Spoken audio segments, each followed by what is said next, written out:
Friends, આજે આપણે બનાવીશું એકદમ ફૂલેલા દડા જેવી, ઉપરથી એકદમ ક્રિસ્પી અને અંદરથી એકદમ સોફ્ટ.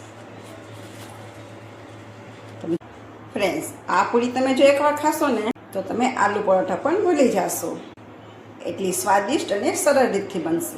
તો આજે આપણે બનાવીશું રવો અને બટાટામાંથી એક એવી પૂરી તમને આલુ પરોઠા પણ ભૂલાઈ દેશે. આ પૂરી બનાવવી એકદમ ઇઝી છે અને ફટાફટ બનીને તૈયાર પણ થઈ જાય છે. તો ફ્રેન્ડ્સ, ચાલો આજની રેસીપી શરૂ કરીશું. આજની રેસીપી બનાવવા માટે આપણે અડધી વાટકો રવો એટલે કે અડધો વાટકો સૂજી લેશું. તમારી પાસે જો જાડી સૂજી હોય તો તમારે થોડી તેને પીસી લેવી. આપણે અહીં અડધો વાટકો રવો લીધો છે તો તેની સામે આપણે અડધો વાટકો ગરમ પાણી એડ કરી દઈશું. રવાને હલાવીને સરસ એવું મિક્સ કરી દઈશું. અને ફ્રેન્ડ્સ, પછી આપણે તેને 5 થી 10 મિનિટ માટે રેસ્ટ ઉપર રાખી દઈશું. તમે જોશો તો બધું સરસ એવું મિક્સ થઈ ગયું છે. તો આપણે તેને ઢાંકી દઈશું અને તેને 5 મિનિટ માટે રેસ્ટ ઉપર રાખી દઈશું. ફ્રેન્ડ્સ, હવે આપણે આને સાઈડ પર રાખી દઈશું અને બાફેલા 2 બટેટા લઈશું. એ તમારે જેટલી પૂરી કરવી હોય એ પ્રમાણે તમારે બટેટાનું માપ લેવાનું છે. તો બટેટાને આપણે સાઈડ પર રાખી દઈશું અને એક બટેટાને આપણે આ રીતના ખમણીમાં ખમણી લઈશું. આજની આપણે જે પૂરી બનાવીશું તે 2 થી 3 વ્યક્તિ માટે બનાવીશું. એ રીતે આપણે બધી વસ્તુ લેશું.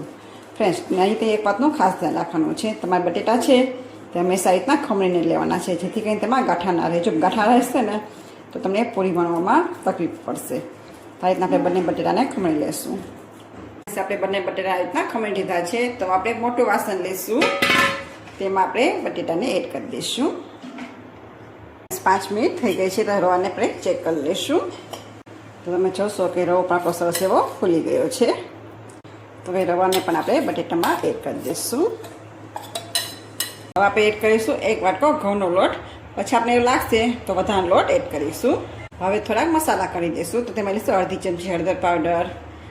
ફ્રેન્ડ્સ, અહીં આપણે હળદર પાવડર એડ કરીશું ને તો પૂરી સરસ દેખાશે. પછી આપણે તેમાં એડ કરીશું 1 ચમચી ચીલી ફ્લેક્સ. પછી આપણે તેમાં એડ કરીશું 1 ચમચી કાળા તલ. જો તમારી પાસે ના હોય તો તેની જગ્યાએ તમે સફેદ તલ પણ લઈ શકો છો. પછી આપણે લઈશું થોડી કસૂરી મેથી. તેને આપણે હાથેથી ક્રશ કરી લઈશું. પછી આપણે તેને એડ કરી દઈશું. ત્યારબાદ એડ કરીશું લીલા ધાણા. પછી આપણે એડ કરીશું સ્વાદ પ્રમાણે નમક. નમક તમે તમારા સ્વાદ અનુસાર વધુ ઓછું કરી શકો છો. તો આપણે બધું હાથની મદદથી સરસ એવું મિક્સ કરી લઈશું. ફ્રેન્ડ્સ, અહીં તમારે પાણીનો તો બિલકુલ ઉપયોગ નથી કરવાનો, કેમ કે આપણે બટેટા અને રવો બંને એડ કરીએ છીએ જેમાં પાણીનું પ્રમાણ હોય જ છે. તો આપણે પહેલાં મસળીને બધું મિક્સ કરી લઈશું. પછી જોશે તો જ આપણે ઘઉંનો લોટ એડ કરીશું. ફ્રેન્ડ્સ, અહીં આપણે પૂરીનો લોટ જે રીતના કઠણ બાંધીએ છીએ એ રીતે આપણે બાંધીને તૈયાર કરવાનો છે. તો મને લાગે છે હજી થોડો એવો આપણે લોટની જરૂર પડશે. તો આપણે અહીં 2 થી 3 ચમચી જેટલો લોટ એડ કરી દઈશું અને ફરી પાછું મસળીને મિક્સ કરી દઈશું. ફ્રેન્ડ્સ, અહીં આપણે લોટનો કોઈ માપ નથી, કેમ કે અહીં બટેટામાં કેટલો મોઇસ્ચર હોય એનું કાંઈ નક્કી નથી હોતું. આપણે એ રીતે જ લોટ લેવાનો છે. અને પૂરીનો લોટ બાંધીએ કઠણ એ રીતે લોટ બાંધીને આપણે તૈયાર કરવાનો છે. ઉપર થોડુંક તેલ એડ કરી દઈશું અને તેને સરસ એવો મસળી લેશું.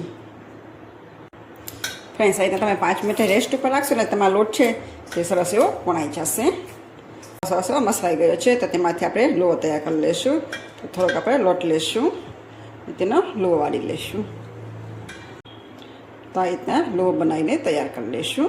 આપણે રોટલી વાળવાનો પાટલો લઈશું, તેમાં થોડુંક તેલ લગાવી દઈશું. અથવા તમારે જો લોટ સ્પ્રેડ કરવો હોય તો તમે કોરો લોટ પણ લઈ શકો છો.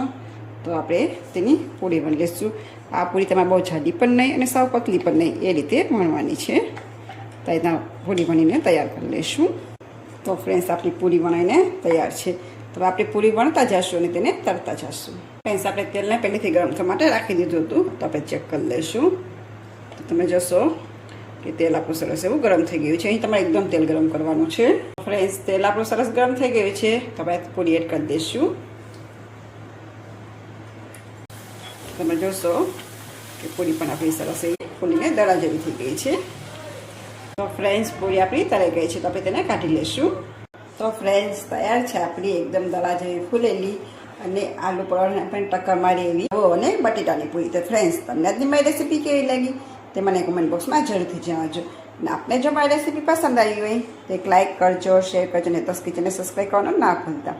તો ફરી પાછા મળીશું નવા સ્વાદ સાથે, નવા વિડીયા સાથે. ત્યાં સુધી આવજો.